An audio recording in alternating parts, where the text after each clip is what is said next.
Bienvenue dans La Leçon, le podcast sur l'art d'échouer. Cette semaine, je suis très heureuse de recevoir celle qui a réussi à mettre un grand coup de pied dans la fourmilière cosmétique. Anne-Sophie Nardy est la créatrice d'On the Wild Side, une marque qui réussit le tour de force d'être 100% d'origine naturelle, certifiée bio, avec des formules aux plantes sauvages brevetées et surtout qui cartonne. Dans le monde ultra saturé des cosmétiques, On the Wild Side fait donc figure d'ovni. Ensemble, nous allons évoquer ton deuil de faire carrière dans un grand groupe, ça c'est un sujet.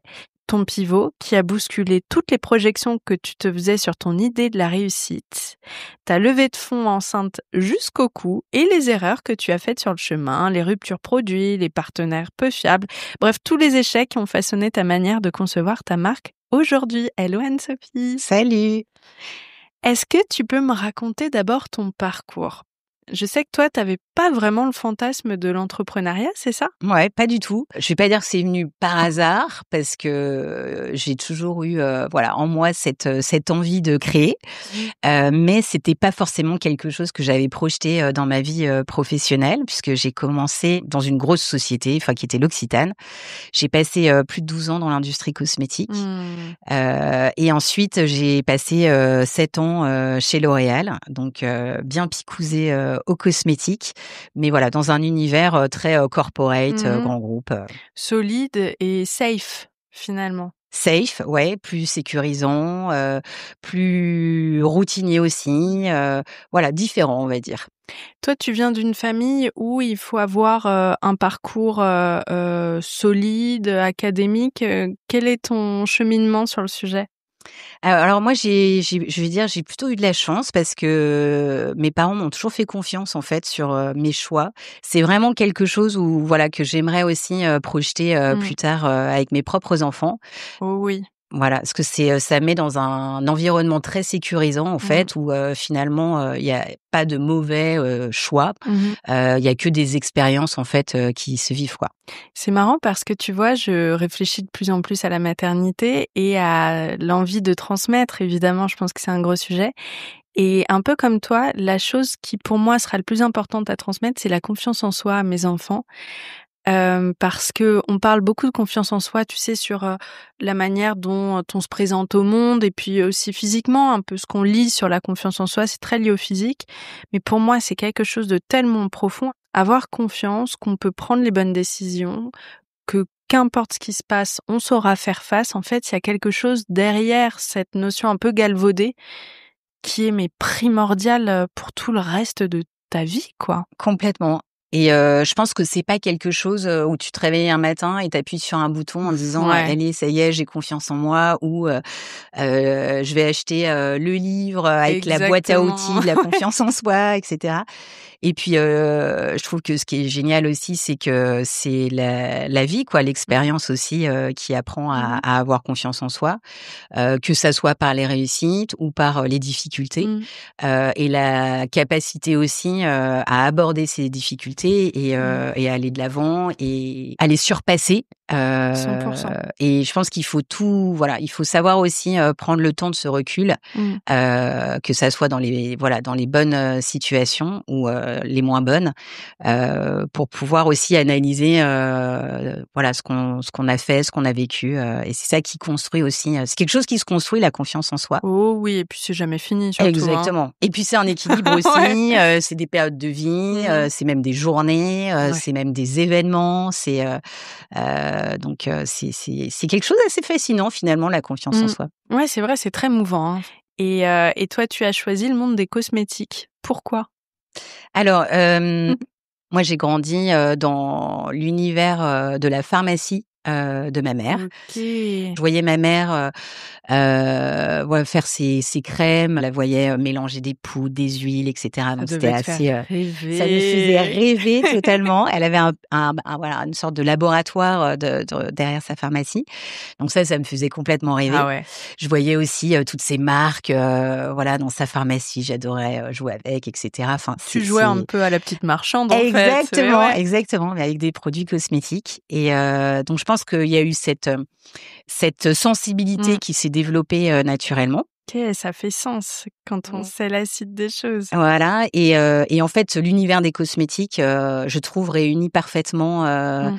ces 2 univers et les oppose pas du tout, au contraire. Mmh. Parce que justement dans un produit cosmétique, c'est autant de plaisir, de Mmh. sensorialité, se faire du bien que, d'avoir de l'efficacité, du Mmh. résultat, voilà, de la performance produit. L'univers de la peau, c'est un univers, incroyable, infini, la connaissance, du fonctionnement de la peau et aussi, l'impact, de tes actifs, de ces ingrédients aussi, sur la peau. Il y a toujours des nouvelles molécules qui sortent, donc c'est vraiment, moi qui aime un peu ce côté, tu vois, pionnier, expert, enfin j'adore aussi, voir tout ce qui se passe et ça bouge tout le temps et c'est ce qui en fait aussi un univers assez passionnant. Et donc toi, tu rentres chez L'Occitane. Comment ça se passe en interne? Raconte-moi cette carrière. Est-ce que ça te plaît? Alors ça me plaît énormément.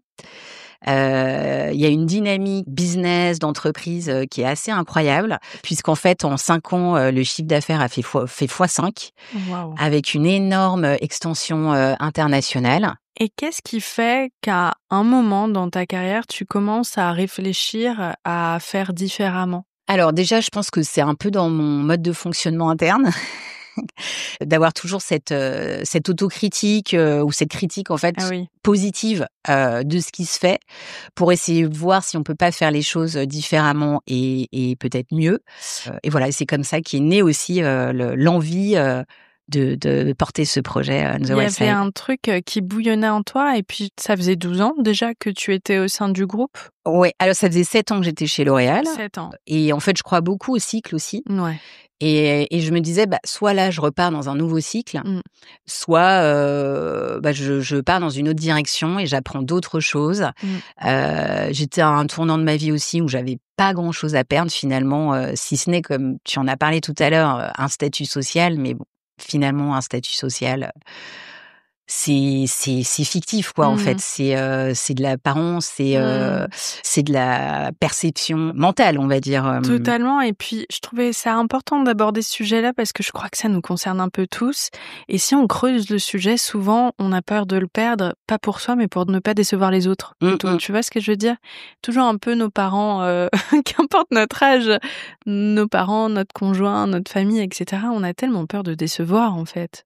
Quand je l'ai, annoncé à ma famille proche, que j'avais ce projet, en fait, il y a jamais eu, un doute. Waouh, magnifique. Alors et j'en étais presque étonnée, moi-même parce que j'avais l'impression qu'ils avaient plus confiance en moi que moi-même dans ma Oh. capacité, tu vois, entrepreneuriale et ça, je pense que c'est aussi très porteur. Mmh mh. Je pense que c'est hyper important aussi, d'avoir, des personnes, Mmh mh. qui vous portent, quand on est entrepreneur, qui sont vraiment alignés aussi, avec vous, avec vos convictions. Mmh. Et c'est un appui quand même, extrêmement, solide et Mais totalement, quand on dit, tu sais, cette phrase bateau, mais qui est hyper juste de entourez-vous de bonnes personnes qui vont vous tirer vers le haut parce que votre entourage détermine ce que vous allez complètement. faire, c'est tellement vrai parce qu'en fait, cette énergie gaspillée à devoir prouver sa valeur ou, tu sais, se battre en permanence contre les peurs des gens autour de soi, c'est Ouais, épuisant et puis en fait, on n'utilise pas son énergie au bon endroit, quoi. exactement. Mais ouais. Mais exactement, c'est exactement ça. Et puis je pense que tu vois, il y a un moment donné où tu lâches tout ça en fait, tu Mmh. vois? Cet Et ego, ouais. et puis, ce besoin de voilà, de plaire aussi aux Mmh. autres, Mmh. et d'être, de chercher à être aligné avec soi-même aussi, pour aller chercher, la bonne énergie, Mmh. qu'on a au fond de nous, quoi. Et il y a un truc qui est quand même très, très, très puissant, c'est le moment où on sent justement qu'on se sent totalement aligné entre Mmh. la tête, le bide qui raconte souvent beaucoup, beaucoup de choses, les 2 pieds sur terre.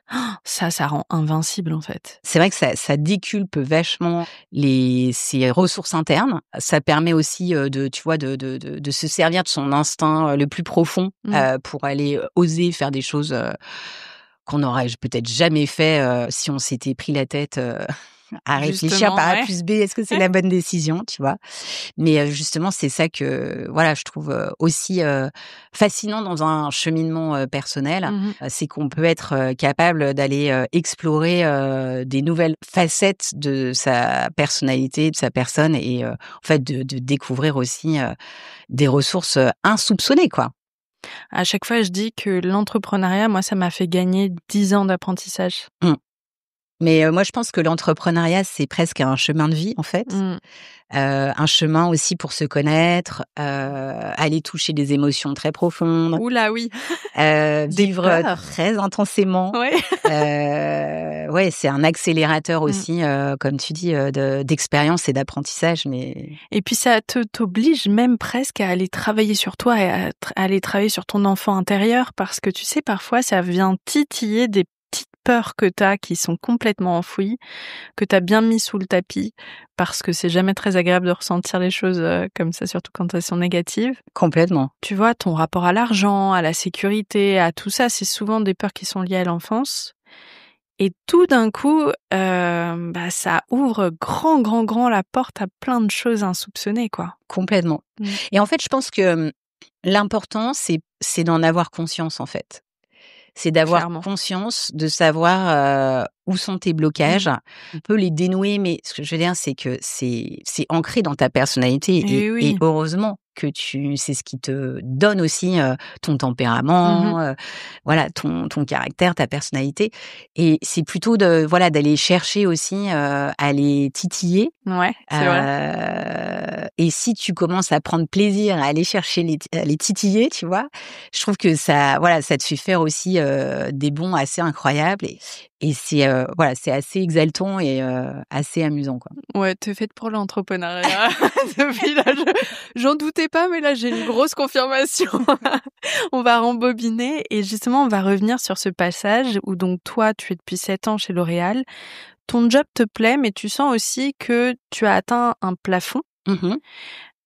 C'est à partir de ce moment-là où tu commences à te questionner sur le fait, toi, d'être entrepreneuse?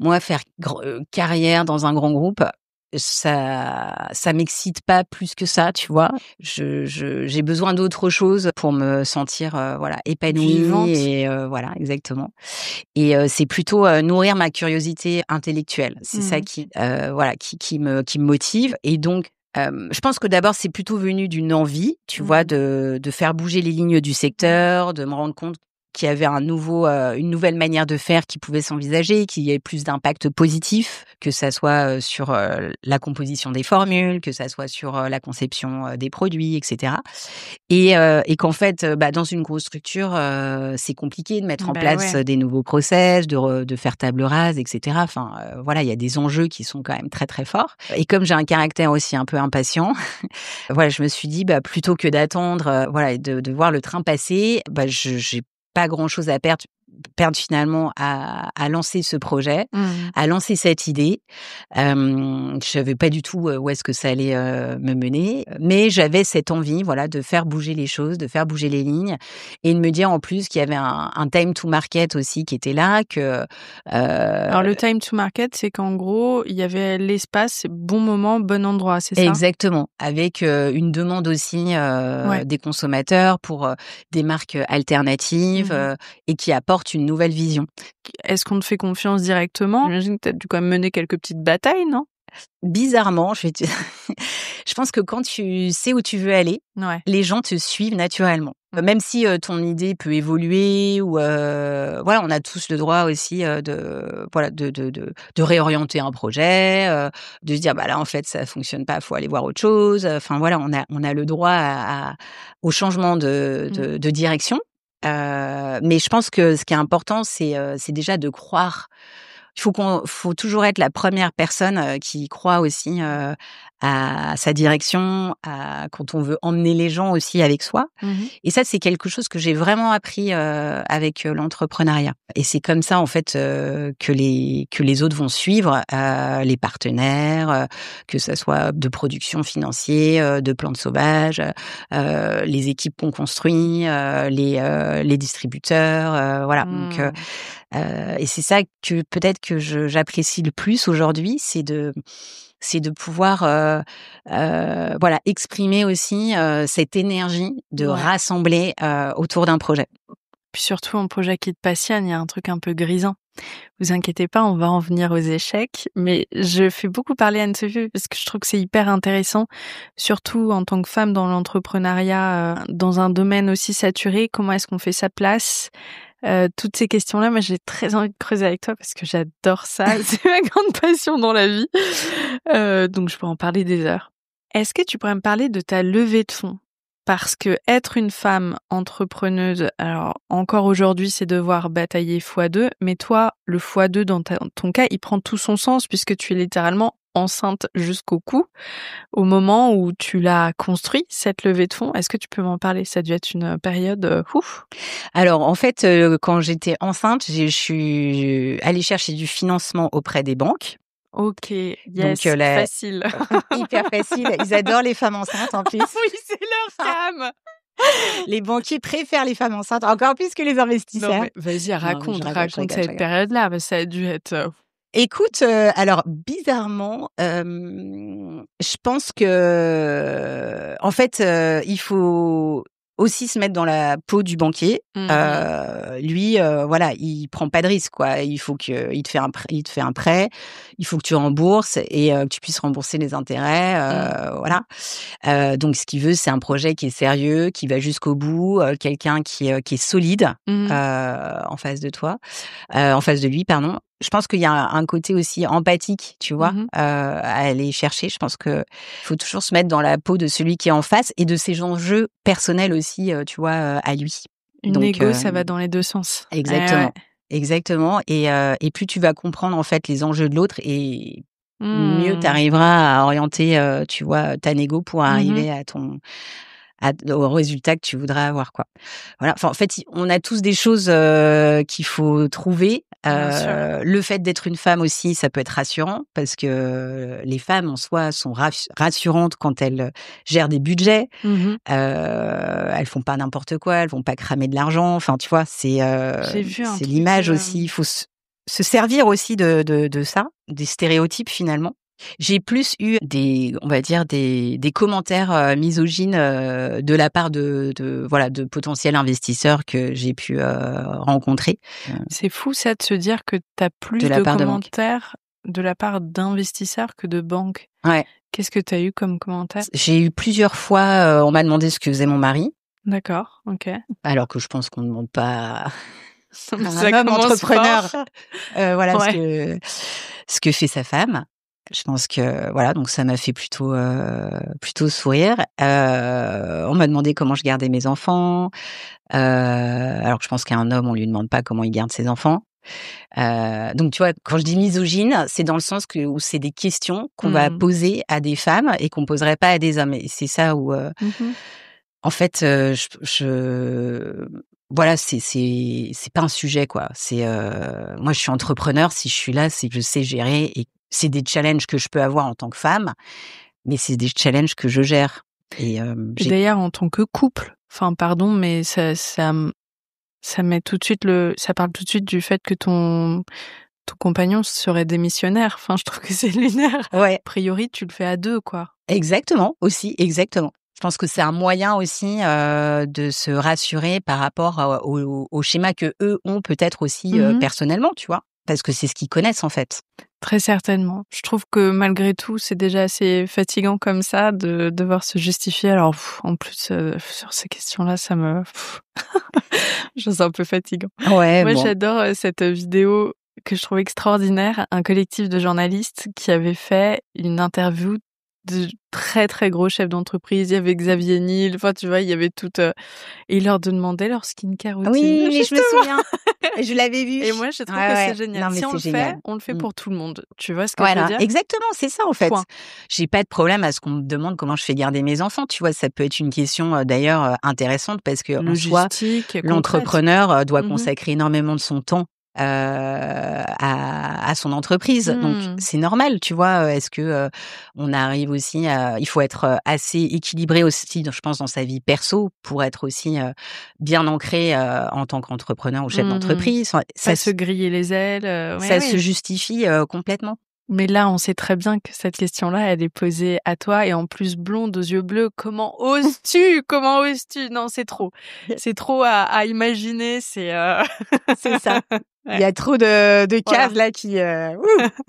Est-ce que par rapport au fantasme que tu avais de propre boîte, de cette marque que tu voulais créer, est-ce qu'il y a des choses qui t'ont étonné, tu vois, le fantasme versus réalité de oh waouh, ça j'avais pas anticipé, c'est déstabilisant, tu vois, ces sortes de petits moments de réajustement. Alors, alors là, typiquement, c'était, tu sais, il y a eu les feux de la forêt, dans la Bien forêt de sûr. Landiras. Eh ben, écoute, figure-toi que c'est, dans la forêt de Landiras qu'on récolte notre sève de bouleau. La sève de bouleau qui est l'un des ingrédients Ingrédient clés. phare dans nos soins, visage. Donc, tu vois, là, je me souviens, en plus, j'étais en week-end, à l'étranger. Évidemment. Toujours, toujours. Et donc là, je regarde, tu sais, les infos et tout, l'actualité et là, je vois, feu, dévastateur et cetera, qui est en train de partir, machin, forêt de Landiras, quoi. Je me dis: «Mais attends, mais c'est pas possible et tout», donc là, j'en suis Ma même marque met la clé sous la porte, voilà, enfin. j'étais là: «Mais comment allons-nous faire, quoi?» C'est juste, donc là, pour rigoler, enfin rigoler, prendre du recul, parce que j'aime beaucoup l'humour Oui, aussi oui, il faut. pour détendre les situations. Donc je regarde, je crois que j'ai regardé les superficies des forêts dans le monde entier OK. pour, Oh waouh!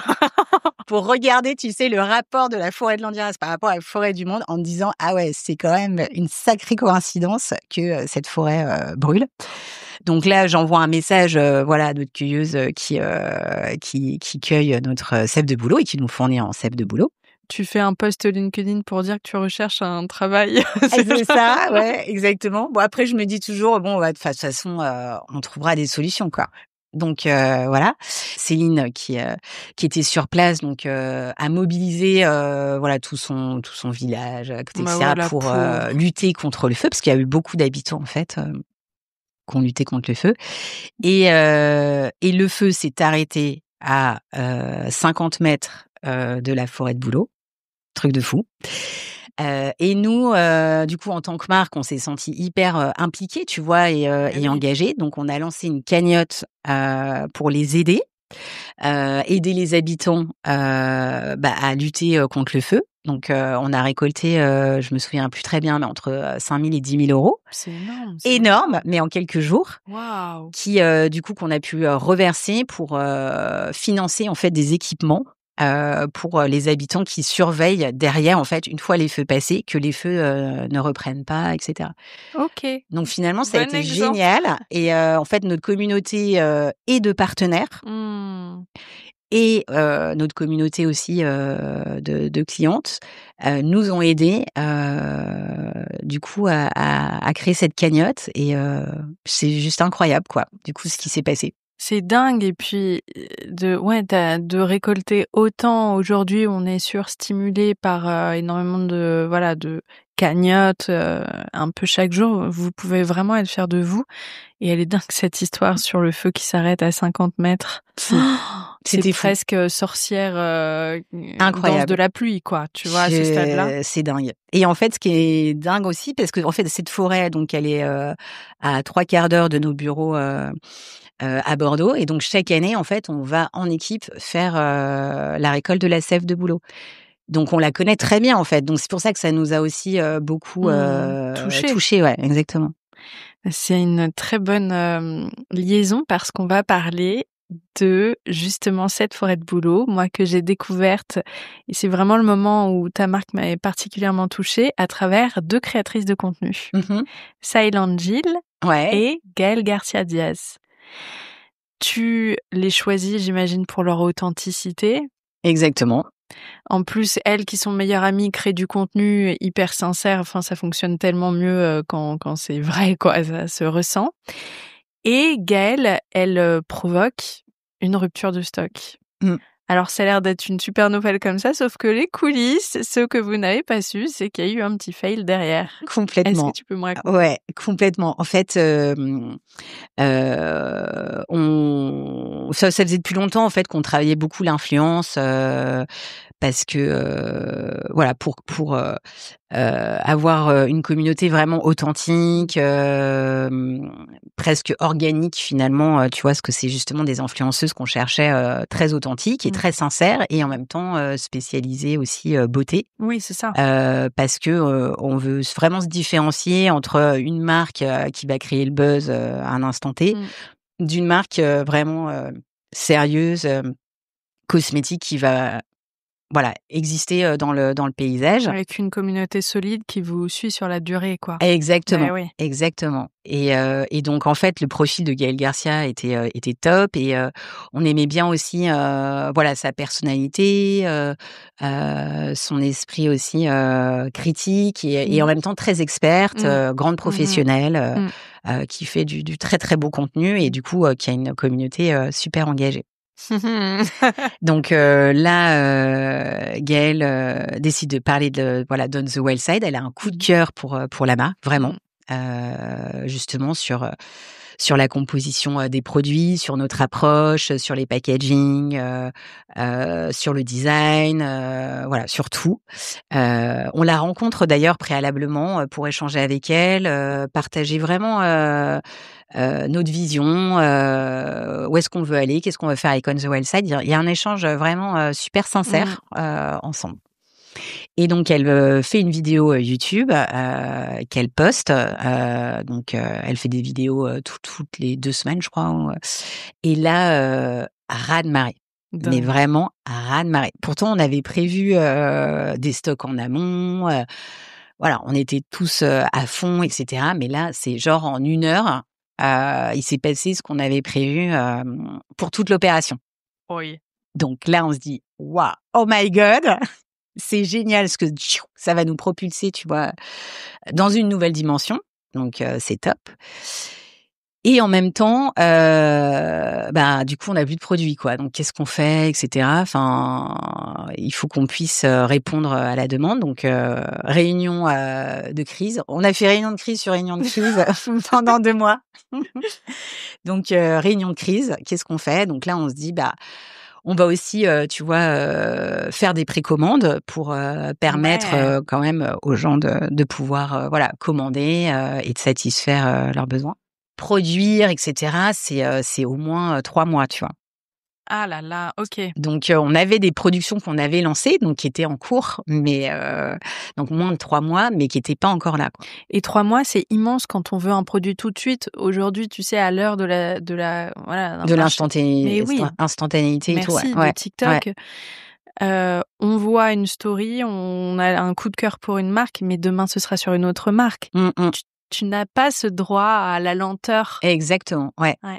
Donc là, on a été super actifs. On se dit, on va envoyer aussi, un message, personnalisé à toutes les clientes et cetera. Donc on met en place, une structure, commando, CRM, En plus, c'est ce genre de sujet, en fait, s'amplifie, tu sais? C'est la loi de l'emmerdement maximum, quoi. Tu connais ça ou pas? Non, Ah mais tu vas me souvent quand voilà, tu un truc, ça tu une merde, souvent ça s'amplifie et voilà, ça ne s'arrête pas jusqu'à, atteindre un sommet, puis après, on trouve j'ai la hâte. solution, quoi. Ouais, tu as mais c'est bien, faut mieux se le dire à l'avance, comme Ouais, ça, au ouais, c'est moins, clair. tu peux, voilà, ranger, ça dans un dossier, au moins. Qui s'appelle La loi l'emmerdement. la loi de l'emmerdement maximum, exactement. Et donc voilà, on est censé, recevoir, tu vois, enfin, les produits, pour les mettre en stock et ça y est, faire partir les commandes, tu vois? On devait être le 15 juillet. Là, message de notre, sous-traitant qui nous dit: «En fait, j'ai pas eu, la bonne MP, enfin matière première et cetera». Bref, ça a mis plus de temps de la part du fournisseur, blablabla. En fait et avec la fermeture, du mois d'août, Oh on merde. pourra vous livrer, que fin août. Oh merde. Ouais, merde, ouais. Et là, on se regarde, on se dit: «Oh, oh merde! Oh merde!» Oh merde. Donc là pareil, et puis en plus, tu sais, tu veux pas décevoir en fait, Mais les c'est gens qui ça. t'ont fait confiance. En fait, tu te dis: «Mais on va passer pour des nazes, des gens, voilà, nazes», alors que c'est pas notre responsabilité, tu vois? Enfin Et voilà, et en plus on va les décevoir, quoi. Donc c'est hyper frustrant et t'es pas très fier de décevoir des gens qui t'ont fait confiance, quoi. Mais complètement. Moi, ma première réflexion, c'est en plus avec un caractère comme le mien, j'aurais été en train de m'auto-flageller, en train de me dire on nous fera plus jamais confiance, ils vont se rappeler que cette marque, alors que pas du tout. Les gens oublient, tu vois. Et ouais, et puis en fait tout est une question de communication. Mais oui, Si t'es complètement. transparent, si t'expliques, en fait tout le monde est compréhensif. Les gens sont pas méchants volontairement, tu vois ce que je veux dire. Toi, t'es très dur envers toi-même parce que c'est ton bébé. Encore une fois, c'est logique. Et puis tu te mets des exigences aussi hyper hautes, alors qu'en fait voilà, faut dédramatiser. Mais c'est surtout en fait justement plutôt que de prendre du temps et de l'énergie à t'auto-flageller, en fait, il faut poser tout de suite. Et j'avoue que moi, c'est quelque chose dans mon mode de fonctionnement que j'ai mis en place. C'est que souvent, dès qu'il y a un sujet, tu vois, qui peut être source de stress ou tu vois, j'agis en fait. Je réfléchis, j'agis, mais j'agis très vite parce que c'est ça qui permet déjà d'aller chercher la solution. Donc on t'es déjà finalement dans un mode de fonctionnement qui prend le dessus sur la situation. Tu t'interdis d'over-analyser, d'over-thinker et de ruminer, et tu cherches une source d'apaisement en te mettant en marche. Exactement. OK. Exactement. En mettant en place, en mettant en place, même une tu petite vois, action, mais une petite action, un plan d'action, faire une réunion, discuter du sujet. OK, qu'est-ce qu'on va mettre en place, comment on va gérer les choses, tu vois. Intéressant, c'est très intéressant. Et en fait, ça permet aussi d'évacuer l'émotion et de rentrer, parce que quand on est dans l'action, on est aussi dans le, comment dire, dans le corps, l'instinct finalement que dans le mental qui, tu vois, qui continue à réfléchir en fait. Je trouve que c'est un bon moyen en tout cas moi ça marche bien. Ouais, c'est hyper intéressant. De pouvoir voilà, traverser aussi des moments qui sont pas faciles, quoi. Oui, ce qui ne veut absolument pas dire là t'es pas du tout en train de dire que tu ne ressens pas les choses, mais tu trouves plutôt un moyen de les traverser comme tu dis. Exactement. On parlait avant notre épisode de méditation. C'est presque une manière méditative de faire, tu sais. Tout à fait. D'accepter les émotions, mais juste de les voir passer sans les conserver en soi et les faire mariner, quoi. Exactement. Et je sais toujours qu'il faut un temps pour prendre les émotions, tu vois. Ouais. Donc souvent, tu vois, je me laisse une journée, quoi. Mais comme ça, boum, je me prends un petit mur. Allez, vas-y, claque. Mais je trouve que c'est pas mal après de tout de suite être capable de rebondir et de remonter aussi, voilà, sur son cheval. Ah ouais, 100%. Ouais. Moi, je dis beaucoup que j'ai besoin de chouiner un bon coup et tout de suite après, je me dis bon, alors bon, on y va. Oui, c'est ça. Mais il faut être un peu un crying baby. Ouais. Ça fait du bien. J'ai passé un mois à Los Angeles et depuis, je parle en franglais, c'est terrible. Donc, tu te prends cette loi des emmerdes, en fait, cette loi de la répétition, de l'emmerdement maximal, et parce que c'est pas drôle. On est au cœur de l'été, donc personne ne répond. Voilà, donc tout le monde baisse le rideau et c'est là où en fait où tu te rends compte que quand du coup faut mobiliser les équipes aussi en interne, tu vois, pour qui sont, j'imagine, elles-mêmes peut-être en vacances un peu, non? Alors du coup il faut aussi préparer le fait que les gens vont partir, etc. Donc ça, tu te fais un planning au jour le jour. Voilà, et donc du coup l'enjeu aussi c'est de réussir à motiver tout le monde dans l'adversité pour que chacun en fait voilà, y aille à fond et se pose pas de questions et en fait c'est comme dérouler limite une stratégie militaire, quoi. Ouais, on se rend pas nécessairement compte de l'extérieur, mais ça peut carrément mettre en péril une société, hein. Complètement. Bah, t'imagines si on avait eu un méga bad buzz. Heureusement, les équipes ont hyper bien travaillé pour, tu vois, mettre en place le bon SAV, les bonnes communications clients, à être super réactifs, à à être toujours aussi, tu vois, dans la bienveillance, dans la sincérité. Enfin, c'est ça qui fonctionne aussi. Et en fait, finalement, quand tu parles vrai aussi et que tu montres aussi un peu de vulnérabilité, on te pardonne, en fait. Amen. C'est tellement vrai, on connecte tellement plus avec l'authenticité. Donc, tu es dans cette période-là, c'est le moment où tu réalises aussi que tu as des petits soucis avec tes partenaires. Exactement. Enfin, en tout cas que ils sont pas forcément là où on les attend à ce moment-là, et que tout est toujours sujet de communication, en fait, tu vois? Et je pense que c'est ça qui est hyper important, c'est de travailler surtout une bonne communication, tu vois, avec ses partenaires pour être dans un travail collaboratif à 100%, et du coup d'échanger aussi sur les enjeux de chacun. Bah, c'est ce qu'on disait tout à l'heure, hein. Pour avoir une bonne communication, faut comprendre les enjeux des 2 parties, quoi. Parce qu'en plus, là, toi, tu as pas eu l'espace pour anticiper quoi que ce soit. Exactement, c'est ça le sujet, ouais. Surprise! Voilà. Comment ça se dénoue tout ça? Parce que, excuse-moi, je te coupe, mais en plus, toi, tu as investi de l'argent dans cette campagne d'influence. C'est pas rien. C'est des budgets qui sont conséquents. Ça doit foutre une grosse trouille et une grosse pression aussi en retour. En fait, je pense que tu as même pas le temps d'y penser, en fait. OK. Tu es tellement en train de te prendre un TGV. Ah ouais?